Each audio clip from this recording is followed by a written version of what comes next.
Hi, this is Amir with the Bulletin Board Heroes here at Zach's Traders Cafe for Friday, the 18th of August, and things not looking very good if you're a bull at the moment, but at least I suppose we are back near the July support area around 72.30, but got the floor of that falling February trend channel, 71.50, and that looks like the place where this market might finally find its base. That's particularly said on the basis that the RSI is now below the oversold 30 level, so we're probably a day or so away from the low of this move, given normal conditions. Obviously, if it's the big short that some people are looking for, then there's plenty more to go. In terms of any upside, then today's resistance around 73.10, probably an end of day close above that would be the marker for those looking to try and catch the falling knife here, but it probably looks easier to just wait to see whether there's a move down to 71.50. On to the DAX, where one would be guessing that things will not be looking any better. We've gapped down today and heading towards the 200-day moving average, which was a scenario we feared earlier in the week, 15,300. RSI is still not oversold. It's at 36, so it does suggest that the 200-day line will be, let's say, the minimum on the downside. Below that, and then we're looking back towards March support here around 14,500. But let's just go for the 200-day line first. 50-day line falling. The last support before the fall here was 15,700, so we need an end of day close back above that to negate a potential rollover for the DAX. On to the Dow, and here the picture equally upsetting. Let's say we've gone below the 50-day line, which was a potential support area. Now it looks as though we'll have to test the floor of that rising one-year trend channel, just around 33,800, and maybe to the 200-day line, 33,600 or so. RSI still quite high, relatively speaking, so that suggests that it's another day or two or more before this market actually finds a near-term floor. Moving on to Bitcoin, and here the another market that rolled over as well. In fact, the worst case scenario was that we would head back down to the 200-day line, 27,100. In fact, we've gone right down to the December uptrend line, the sort of the floor of the channel from last year, last summer. And if we go below that, then the next level down would be 24,800, which was the old February resistance area.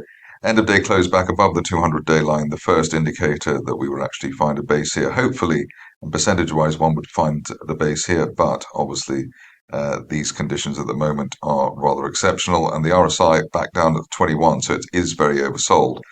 So ideally, this is the place where this market bounces from. Moving on to the stocks and the cupboard obviously slightly bare at the moment. Starting off with Audioboom, where there's been a bit of director buying, the umpteenth bit of director buying that we've seen over recent months, all the way down from £14, etc. Here we've got a glimmer of hope here with the well, a couple of factors here. One is the break of that trend line there from March. That was around £1 85. Above that, there's a chance of a move up to the 50-day moving average at £2.20, and probably, given the history of the stock in the recent past, if you look back, the best that we managed to rally to is near the 50-day line, not even through it. So up to 220, the best there, while we're above 185. The other positive is that in the recent past, at least post-June, 180s seems to be the natural floor there for the shares, so that might be something for fans of the stock to look for, as would be a break of the RSI back above neutral 50. We haven't been above neutral 50 since back in March, which is quite an achievement, actually, for such a situation. On to Aminex, where it's looking a bit happier. Here we've got the shares looking as though they're finally breaking out. We've been in a sideways consolidation for the best part of a year. There's a rising trend channel, or broadening triangle, actually, probably more accurately, in place since April 21. And we're breaking a line of resistance there from October last year at 1.2 pence above 1.2, looking for 1.7, maybe by the end of next month, if this is the final breakout for the shares. On to stock, which is probably the star of the show at the moment. Not much to compete with it, I suppose, really, but Beacon Energy, we were looking for up to 0.14 after the break of 0.09. We managed to hit that today. In fact, we even overshot the runway up to 0.15 and a quarter. End of day close above 0.14, and the 200-day line could get us up to 0.17 or 0.18. over the next couple of weeks. And ideally, we find support or keep support back above the 0.12 level. That's probably the stop loss on the potential rally. But a great bear trap gap reversal, and that has worked on Beacon Energy, even in current horrible markets. Moving on to Capex, which is showing signs of life as well. Here you can see that we've had this a decent sideways shuffle, as I call it. I suppose I'm just below the 50-day moving average, but that is rising. RSI at 57 as well. So it looks as though we can have a retest of last month's peak towards 2.25 pence, while we're above 1.45 and the 50-day moving average. Uptrend line in the RSI window as well, helping the cause. One of the stars of the show over the course of the early part of the summer, when we actually had a summer, was Empire Metals. Here we're making progress within this rising trend channel from back in May. We've broken a line of resistance there, which is quite an achievement doing that today. One would suspect that somebody thinks that something's going to be announced pretty soon. 4.5 pence the break level, and above 4.5 looking for 6.5 or even 7 pence over the next 2 to 4 weeks. Let's see if the move there is predicting something. Edenville is next, and here we have a situation where we're edging up. We managed to hit the previous target there around 10.5, above 10.5. We're looking for up to 17 pence by the end of next month, or maybe if we're very lucky by the end of this month. Just waiting for that 200-day line to curl up and give this stock more momentum. Moving along to Hydrogen Utopia, where there seems to be a bit of a bun fight about whether the company has enough money or not, 12 months or plus. Here we've got a situation where we had that bullish divergence there, decent rally so far off the lows, so sub 4 pence. Initial target here up to the 50-day moving average, currently at 6 pence.